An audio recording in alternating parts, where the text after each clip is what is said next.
International background to the debate. At the time of this debate, the publisher was based in England and became acquainted with Dr. John Gill through his work, Body of Doctrinal and Practical Divinity. The publisher's journey to Christianity began after a troubling experience with LSD on January 16, 1970, which led to a profound conversion. Turning away from a life of crime, he committed to following Christ. Prior to his conversion, he was nearly illiterate but taught himself to read through the Bible and classical Christian literature. Well-meaning Christian friends introduced him to books on eschatology, such as the late Great Planet Earth and Clarence Larkin's Dispensational Truth, both of which present futurist views on the second coming of Christ. However, upon embracing the doctrines of grace, those truths revealed in Scripture, he joined the Bearton Strict and Particular Baptists Church in England. There, he came to recognize that many Old Testament scriptures often cited by futurists were rendered redundant by their eschatological framework, leaving little practical application for believers. With the advent of the Internet, he explored and adopted a more biblically grounded understanding of eschatology. This deeper study led him to conclude that many historical confessions of faith among particular Baptists and Calvinists, spanning from 1646 to 1878, required revision and correction. For further insights, see difficulties associated with articles of religion among particular Baptists and Christ the Rest, Not Moses, both authored by David Clark, which address these concerns in detail. Additionally, this book, Max King Gus Nicol's Debate 1973, is available as a YouTube video playlist under the same title. It is offered as a resource for those seeking to grasp the truths of biblical eschatology.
Biographies.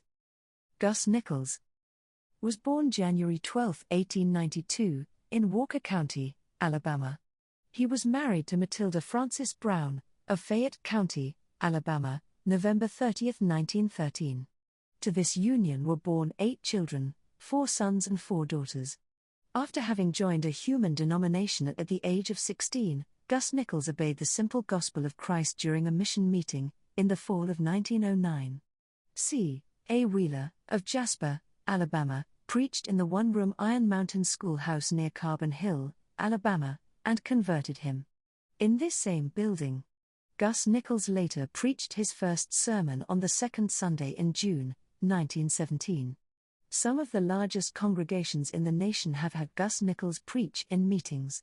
He has preached in 31 states, and in some foreign countries when he toured Palestine in 1962, stopping in 10 nations. He attended the Alabama Christian College, then at Berry, Alabama, where he lived, and of which he is now a trustee. The library on the campus in Montgomery is named for him. Almost all the Christian colleges in America have had him lecture on their campuses, and he has conducted many debates since his first one in 1926. Since January 1, 1933, he has been the regular preacher and evangelist for the 6th Avenue Church of Christ, Jasper, Alabama. He is now in his 42nd year with the same congregation, which he also serves as an elder.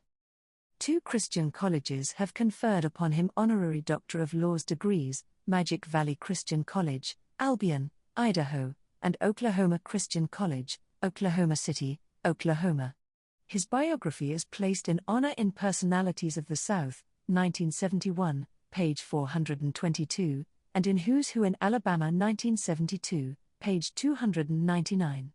3 of his 4 sons, Flayville, Hardeman, and Hudson, preach full-time, and the 4th, Foy, part-time. And 3 sons-in-law, Frank Young, A.J. Kerr, and W.T. Hamilton, are full-time preachers. Max R. King was born in Wetzel County, West Virginia, March 30, 1930. In 1950 he was married to Novella J. Beagle, and to this union were born 4 sons. Mr. King has been preaching since 1950, beginning his first located work with the Lynn Street Congregation in Parkersburg, West Virginia, on September 1, 1952. He is presently in his 12th year of work with the Parkman Road Church of Christ in Warren, Ohio. Propositions for discussion. Proposition A. The Holy Scriptures teach that the second coming of Christ, including the establishment of the eternal kingdom, the day of judgment, the end of the world and the resurrection of the dead, occurred with the fall of Judaism in 70 A.D. Affirmative, Max R. King. Negative, Gus Nichols. Proposition B.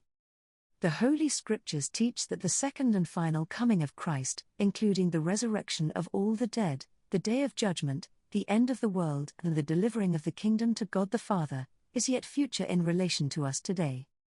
Affirmative, Gus Nichols. Negative, Max R. King. Rules for the discussion. The discussion shall be held at Warren, Ohio, if invited by the elders, with the agreement that, if invited by the elders, we would repeat the discussion in Henderson, Tennessee, the dates to be acceptable to both the speakers. It is agreed that Hedges' rules of debate shall govern the discussion. No new material will be introduced in the final negative on any proposition. The speeches are to be 20 minutes in length, presented in the order of affirmative and negative for 2 hours each evening. The debate, or debates, will be held on 4 consecutive evenings, beginning on a Tuesday. In case the speakers agree to publish the debate in printed form, then each speaker must have a right to edit his own speech, provided that no changes are made which would alter the meaning or doctrine being presented. Each speaker shall have the right to publish the whole debate, but not some part of it without the consent of the other speaker of the debate. Witnessed by C.D. Beagle. Signed, Gus Nichols. Hardeman Nichols. Max R. King. Date, the 2nd of August 1973.